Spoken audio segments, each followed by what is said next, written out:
नमस्कार दोस्तों, आप लोग का स्वागत है हमारे यूट्यूब चैनल बीपीएससी टीचर उदय पे। तो आज का जो टॉपिक है वो कांग्रेस का त्रिपुरी संकट है और देसी रियासतें। ये दो टॉपिक लेके आए हैं मॉडर्न हिस्ट्री से, जो कि एनसीईआरटी और एससीईआरटी बेस्ट होगा। तो जो भी लोग चैनल पे नए हैं वो चैनल को सब्सक्राइब कर लें और बेल आइकॉन प्रेस कर दें ताकि आपको टाइम टू टाइम नोटिफिकेशन मिलती रहे। तो चलिए दोस्त, बिना देर किए हुए शुरू करते हैं। क्वेश्चन नंबर 1, भारतीय राष्ट्रीय कांग्रेस के त्रिपुरी सम्मेलन 1939 में सुभाष चंद्र बोस को कांग्रेस का अध्यक्ष चुना गया। यह त्रिपुरी कहाँ है? Option A Calcutta, option B Pune, option C Jabalpur, option D Ahmedabad. तो क्वेश्चन नंबर 1 का आप लोग आंसर कीजिए, कौन सा होगा? ये एमपीपीसीएस में पूछा गया है प्रीलिम्स में 2000 में। चलिए क्वेश्चन नंबर 1 का आंसर कीजिए आप लोग, कौन सा होगा? ये हो जाएगा आपका जबलपुर। ठीक है, जबलपुर में हो जाएगा। चलिए C will be correct answer. Question number 2 की ओर चलते हैं। निम्नलिखित में से भारतीय राष्ट्रीय कांग्रेस के किस अधिवेशन में कांग्रेस अध्यक्ष के चुनाव में सुभाष चंद्र बोस ने पटाभी सीतारामैया को पराजित किया था? तो ऑप्शन ए हरिपुरा अधिवेशन, ऑप्शन बी त्रिपुरी अधिवेशन, ऑप्शन सी लाहौर अधिवेशन, ऑप्शन डी मद्रास अधिवेशन। ये यूपीपीसीएस में पूछा गया है। ठीक है, यूपीपीसीएस मेंस में 2004 में। बहुत ही इंपॉर्टेंट क्वेश्चन है। तो बताइए दोस्तों, क्वेश्चन नंबर 2 का आंसर क्या होगा?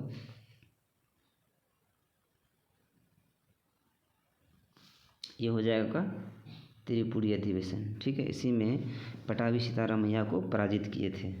ठीक है, और इसके बाद क्या है कि जो पटाभी सीतारामैया है वो महात्मा गांधी के द्वारा घोषित उम्मीदवार थे। ठीक है, चलिए क्वेश्चन नंबर 3 की ओर चलते हैं। 1938 में भारतीय राष्ट्रीय कांग्रेस के अध्यक्ष निर्वाचित हुए। Option A Abul Kalam Azad, option B Subhash Chandra Bose, option C Pattabhi Sitaramayya, option D JB Kripalani. तो आप लोग कमेंट कीजिए, क्वेश्चन नंबर 3 का क्या आंसर होगा? ये हो जाएगा Subhash Chandra Bose. B will be correct answer. ठीक है, 38 में जो सुभाष चंद्र बोस थे और 1939 इसमें भी सुभाष चंद्र बोस थे। ठीक है, तो आपको ये भी डेट याद रखना है जो इसमें है 1938 और 1939 दोनों में सुभाष चंद्र बोस राष्ट्रीय कांग्रेस के अध्यक्ष निर्वाचित हुए थे। ठीक है, चलिए क्वेश्चन नंबर 4 की ओर बढ़ते हैं। सुभाष चंद्र बोस के त्यागपत्र के बाद भारतीय राष्ट्रीय कांग्रेस का अध्यक्ष कौन हुआ? Option A Mahatma Gandhi, option B Pattabhi Sitaramayya, option C doctor Rajendra Prasad, option D Sardar Patel. तो क्वेश्चन नंबर 4 का आंसर कीजिए दोस्तों। ये हो जाएगा आपका C will be correct answer, doctor Rajendra Prasad. जब सुभाष चंद्र बोस इस्तीफा दे दिए, अपना त्यागपत्र दे दिए, उसके बाद भारतीय राष्ट्रीय कांग्रेस का अध्यक्ष डॉक्टर राजेंद्र प्रसाद बने थे। ठीक है, पटाभी सीतारामैया को हराया था। इसी के बाद क्या हुआ था, गांधी जी ने अपना ये हार को व्यक्तिगत हार मान लिया, तो इससे सुभाष चंद्र बोस ने अपना त्यागपत्र सौंप दिया था। चलिए दोस्तों, क्वेश्चन नंबर 5 की ओर बढ़ते हैं। भारतीय राष्ट्रीय कांग्रेस के हरिपुरा अधिवेशन की अध्यक्षता निम्नलिखित में से किसने की थी? सी आर दास ने, एस सी बोस ने, जी बी कृपलानी ने, जे एल नेहरू ने। कमेंट कीजिए दोस्तों, क्वेश्चन नंबर 5 का आंसर कौन सा होगा? भारतीय राष्ट्रीय कांग्रेस के हरिपुरा अधिवेशन की अध्यक्षता निम्नलिखित में से किसने की थी? कमेंट कीजिए आप लोग। ये हो जाएगा B will be correct answer. ठीक है, सुभाष चंद्र बोस ने किया था। ठीक है, चलिए क्वेश्चन नंबर 6 की ओर बढ़ते हैं।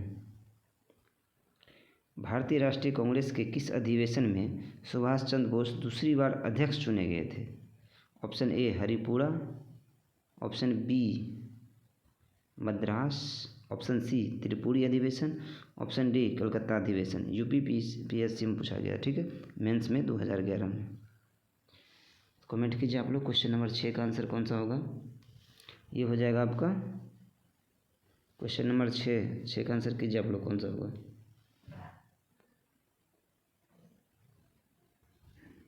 ए हो जाएगा, ठीक है। सुभाष चंद्र बोस किए थे, वो हरिपुरा अधिवेशन था, ठीक है। चलिए क्वेश्चन नंबर 7 की ओर बढ़ते हैं दोस्तों। कांग्रेस के त्रिपुरी अधिवेशन के पश्चात सुभाष चंद्र बोस और दक्षिणपंथी का समस्त झगड़ा किस प्रश्न पर केंद्रित हो गया था? ऑप्शन ए कांग्रेस कार्यकारिणी समिति का गठन, ऑप्शन बी देशी राज्यों के प्रति नीति, ऑप्शन सी केंद्र सरकार के प्रति रुख, ऑप्शन डी कांग्रेस समाजवादी दल के सदस्यों की दोहरी सदस्यता। तो आप लोग कमेंट कीजिए दोस्तों, क्वेश्चन नंबर 7 का कौन सा आंसर होगा?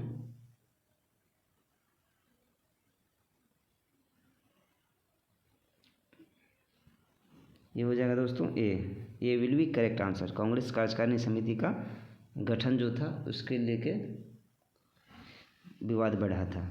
चलिए क्वेश्चन नंबर 8 की ओर बढ़ते हैं। हरिपुरा जहां भारतीय राष्ट्रीय कांग्रेस का वार्षिक अधिवेशन 1938 में सुभाष चंद्र बोस की अध्यक्षता में हुआ, वह निम्नांकित राज्य में स्थित है। आपको बताना है कि हरिपुरा जो है वो किस राज्य में स्थित है। Option A Gujarat, option B Madhya Pradesh, option C Maharashtra, option D Rajasthan. तो आप लोग कमेंट कीजिए हरिपुरा जो जगह है वो कौन सा राज्य में स्थित है। क्वेश्चन नंबर 8 का आंसर कीजिए आप लोग। ये आपका गुजरात में है, ठीक है। Option A will be correct. चलिए क्वेश्चन नंबर 9 पे चलते हैं। तो ये जो आपका था कांग्रेस का त्रिपुरा संकट, इसका टॉपिक जो सेशन था वो समाप्त होता है। बाकी चलते हैं फिर देसी रियासतें, ठीक है, नेक्स्ट टॉपिक जो है। चलिए क्वेश्चन नंबर 1 देखते हैं। भारतीय संघ में रजवाड़ों का विलय आधिकारिक किस वर्ष में हुआ? Option A 1948, option B 1947, option C 1950, option D 1961। Comment कीजिए आप लोग। क्वेश्चन नंबर 1 जो कि देसी रियासतें टॉपिक है दोस्तों, एनसीईआरटी और एससीईआरटी बेस्ट है, ठीक है। एनसीईआरटी और एससीईआरटी का जो कंपाइलेशन था, जो कंपाइल करके क्वेश्चन बनाया गया है, तो ये बहुत ही इम्पोर्टेंट क्वेश्चन है।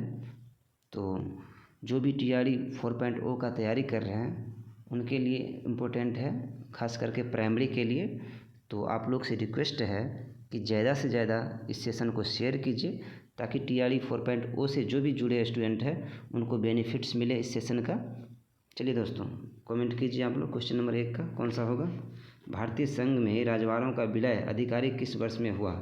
कमेंट कीजिए दोस्तों। ये हो जाएगा आपका बी 1947, ठीक है। B will be correct answer. चलिए क्वेश्चन नंबर 2 की ओर बढ़ते हैं। भारत के विभाजन के समय ब्रिटिश भारत के निम्नलिखित में किस एक प्रांत ने एक संयुक्त एवं स्वतंत्र अस्तित्व के लिए योजना सामने रखी? Option A Punjab, option B Assam, option C Bengal, option D Bihar. तो आप लोग क्वेश्चन नंबर 2 का कमेंट कीजिए कौन सा होगा? ये हो जाएगा आपका Punjab. A is the correct answer, ठीक है। चलिए क्वेश्चन नंबर 3 की ओर बढ़ते हैं दोस्तों। राज्यों का विलीनीकरण जिनके नेतृत्व में हुआ वो थे। Option A Maulana Azad, option B Govind Vallabh Pant, option C BR Ambedkar, option D Sardar Vallabh Bhai Patel. Comment कीजिए आप लोग, क्वेश्चन नंबर 3 का कौन सा आंसर होगा? ये हो जाएगा आपका सरदार वल्लभ भाई पटेल, ठीक है। D will be correct answer. उसी के नेतृत्व में राज्यों का विलयीकरण किया गया, ठीक है। चलिए क्वेश्चन नंबर 4 की ओर बढ़ते हैं। निम्नलिखित देशी राज्यों में से कौन समझौते का पक्षधर था? आपको बताना है कि कौन सा राज्य था जो समझौते का पक्षधर था। Option A Hyderabad, option B Jammu Kashmir, option C Junagadh, option D Mysore. Uttarakhand PCS में पूछा गया है मेंस में, ठीक है, इंपॉर्टेंट क्वेश्चन है। तो आप लोग क्वेश्चन नंबर 4 का आंसर कीजिए कौन सा होगा? ये हो जाएगा आपका हैदराबाद। ये विल बी करेक्ट आंसर, ठीक है। हैदराबाद ही ऐसा राज्य था जो समझौते का पक्षधर था। चलिए क्वेश्चन नंबर 5 की ओर चलते हैं दोस्तों। 1927 की बटलर कमेटी का उद्देश्य था। ऑप्शन ए भारतीय सेना का आधुनिकीकरण करना, ऑप्शन बी भारतीय कृषि का आधुनिकीकरण करना, ऑप्शन सी राष्ट्रीय समाचार पत्रों पर सेंसर लागू करना, ऑप्शन डी भारत सरकार तथा देशी राज्यों के मध्य संबंधों को सुधारना। तो क्वेश्चन नंबर 5 का आंसर कीजिए दोस्तों, कौन सा होगा? क्वेश्चन नंबर 5, 1927 की बटलर कमेटी का उद्देश्य आपको बताना है, कौन सा होगा? ये हो जाएगा आपका D will be correct answer. Bharat सरकार तथा देशी राज्यों के मध्य संबंधों को सुधारना ही बटलर कमेटी का उद्देश्य था। ठीक है, क्वेश्चन नंबर 6 की ओर बढ़ते हैं। All India state peoples conference का गठन कब हुआ? 1924 में, option B 1926, option C 1927, option D 1929। Question number 6 का आंसर कमेंट कीजिए दोस्तों, कौन सा होगा? ये हो जाएगा 1927। सी इज़ द करेक्ट आंसर। चलिए क्वेश्चन नंबर 7 पे बढ़ते हैं। निम्नलिखित में से कौन 1939 में भारत प्रजामंडल के अध्यक्ष थे? Option A Jayaprakash Narayan, option B Jawaharlal Nehru, option C Sheikh Abdullah, option D Sardar Vallabh Bhai Patel. तो क्वेश्चन नंबर 7 का आंसर कीजिए आप लोग, कौन सा होगा? ये हो जाएगा आपका Jawaharlal Nehru. B will be correct answer. Question number 8, ये सेशन का लास्ट क्वेश्चन है दोस्तों। चलिए देखते हैं। जम्मू एवं कश्मीर भारत का अभिन्न अंग बना। ठीक है, आपको बताना है कि जम्मू कश्मीर जो है भारत का अभिन्न अंग कब बना था।